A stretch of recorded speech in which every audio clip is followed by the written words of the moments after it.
हैं, ख्याल से बड़ा चैनल अलग है, लेकिन मैं आपको इसीलिए बिना रुके मैंने इतना टाइम दिया। अगर मैं आपको देना ही नहीं चाहता समय तो अब तक काट चुका होता, जिससे कि आप स्पष्ट अपनी बात को यहां पर कर सके। लेकिन जो नैरेटिव आप रख रहे हैं और करंट में नेपाल की जेनजी की मुहिम, मारे गए लोग, जलाए गए मंत्रियों के घर, उस प्रधानमंत्री की पत्नी को जला देना, विष्णु पौडेल को दौड़ा के मारना, अगर जेनजी का कोर्ट उस सेंस में हो रहा है, खतरनाक है। खैर, ये एक नॉर्मल सा यहां पर नैरेटिव निकल रहा है। डॉक्टर सूर्य कुमार दत्ता मेरे साथ बीजेपी के प्रवक्ता नहीं है, कल जरूर थे, अगर वो होते तो ज्यादा बेहतर और लगता। लेकिन डॉक्टर सूर्य कुमार दत्ता, ये मैं मौका दे, प्रभात भाई, सभी मेहमानों का बराबर सम्मान है, आपको पूरा दिया है वक्त।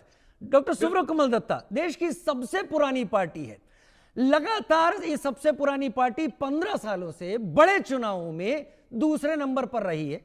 पिछली बार कहा कि बहुत बेहतरीन प्रदर्शन रहा और वर्तमान जो सरकार है उसको लोगों का सहयोग लेना पड़ा, उसमें एकदम अलग करता हूं, प्रदर्शन अलग है। लेकिन क्या अब इस स्थिति में आ गई है कि एक देश में जो सत्ता पलट हुआ है उसका सबसे कैची वर्ड जो है उसका इस्तेमाल करना पड़ा नेता प्रतिपक्ष, जो कि सबसे प्रभावी आवाज है हमारे देश की सबसे पुरानी पार्टी की, और उसी दिन दिल्ली यूनिवर्सिटी का छात्र संघ 3 बड़े पदों पर उनके अगेंस्ट अपना नैरेटिव सेट करता है। क्या चोट सही जगह नहीं जा रही है सूर्य कुमार दत्ता सर? बेशक चोट तो लगा है और बहुत ही खतरनाक चोट लगा है।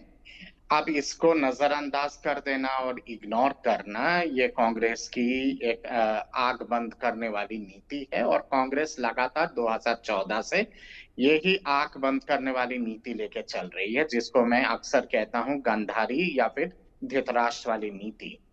अब अगर कांग्रेस अपने गिरिबान में झांक के समीक्षा ही नहीं करना चाहती है और ना ही किसी तरह का चेंजेस करना चाहती है, तो ये तो कांग्रेस की खुद की अपनी विफलता है, और कांग्रेस का ही खुद को इस चीज पे आत्म मंथन करने की आवश्यकता है।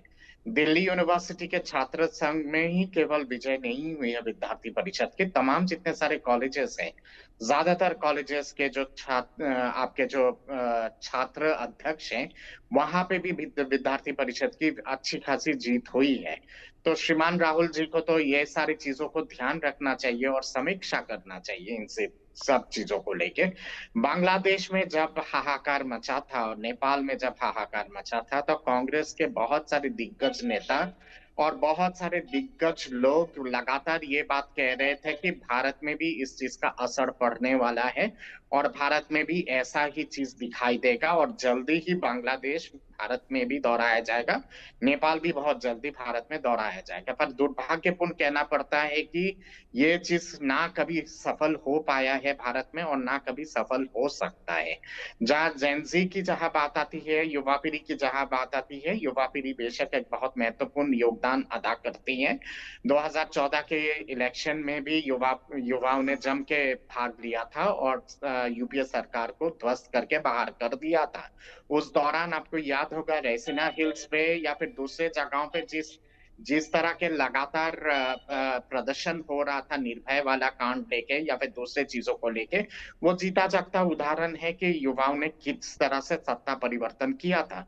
पर 2014 के बाद से माननीय प्रधानमंत्री जी नरेंद्र मोदी जी की सक्षमता पे युवाओं को विश्वास है, और आज जिस तरह से नरेंद्र मोदी जी अंतर्राष्ट्रीय पटल पे एक बड़ा सा स्थान हासिल कर चुके हैं, देश विदेश के तमाम जितने सारे नेता वो कहीं ना कहीं पे उनको ग्लोबल लीडर मानते हैं। तो ये कहना कहीं पे भारत के लिए एक बहुत सम्मान का विषय है। कांग्रेस इस चीज को माने या ना माने वो अलग बात है, और इसी के चलते युवा भी इसी चीज को अपने दिमाग में रखती है और ये सोच लेके ही जाती है। यह परिवर्तन तब होता है जब देश में हाहाकार मचा हुआ हो या फिर अस्थिरता हो। आर्थिक रूप से किसी तरह का अस्थिरता नहीं है इस देश में आज के डेट में, ना ही सामाजिक रूप से किसी तरह का अस्थिरता है। लगातार तमाम अंतर्राष्ट्रीय जितने सारे डेटास है वो कहीं ना कहीं पे भारत की इकोनॉमी की उफान की बात कर रही है। बेशक कांग्रेस इस चीज को नजरअंदाज करे, तो श्रीमान राहुल जी को मैं समझता हूं कि दूसरा कोई मुद्दा ढूंढना होगा और जमीनी स्तर पे जाके चीजों को ढूंढ के एक वैकल्पिक, एक ऑल्टरनेटिव तैयार करना होगा। तभी जाके बीजेपी को चुनौती दे डॉक्टर सकते दत्ता, हैं। आपको नहीं लगता कि एक मजबूत विपक्ष के तौर पर अगर एक मौजूदगी होती है तो वो